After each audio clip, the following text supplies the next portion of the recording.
e-commerce platform where the checkout experience had a tight window.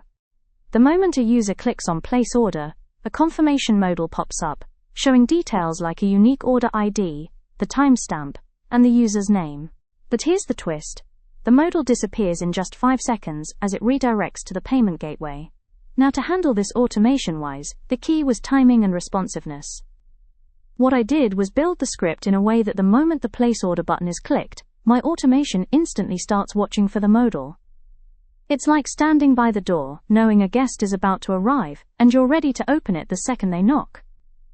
Once the modal appears, instead of trying to match exact values, which can be tricky due to the dynamic nature, I focused on checking that the order ID was present, and in the expected format, the timestamp was not blank, and the username matched the current session. To avoid losing that moment, where the modal might flash and vanish, I used a clever trick. I set the script to actively wait until the modal becomes invisible, and during that short visible window, it extracts everything it needs. It's like taking a snapshot before the moment slips away. This helped me avoid flaky failures due to the redirect. I also made sure to grab a screenshot as soon as the modal popped up. This not only helped in validations but also became a handy artifact during reporting. To summarize, I combined quick detection, targeted field validation, and safe exit strategies to make sure we caught everything we needed from that fleeting modal. Let me share a situation I faced in one of my projects.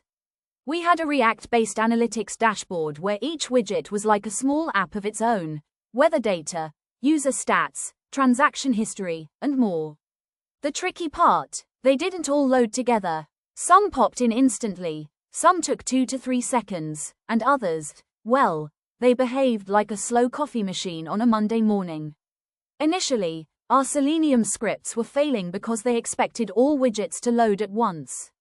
If a single widget didn't load quickly, the whole test case went red, even though the widget wasn't business critical. This was wasting time in triage. So, here's what I did. I redefined our test approach to classify widgets into 2 groups, critical and non-critical. For critical widgets, we used explicit waits to ensure they were ready before checking the data.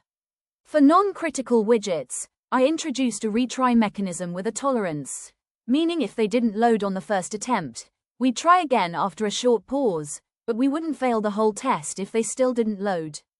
This approach mimicked a real user's patience. A real user wouldn't abandon the dashboard just because the stock tips widget was slow. They'd check back in a moment.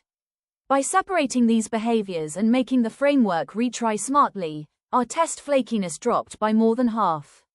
Plus, we kept coverage for slow widgets without hurting C/CD stability. It was a win for both QA and DevOps teams.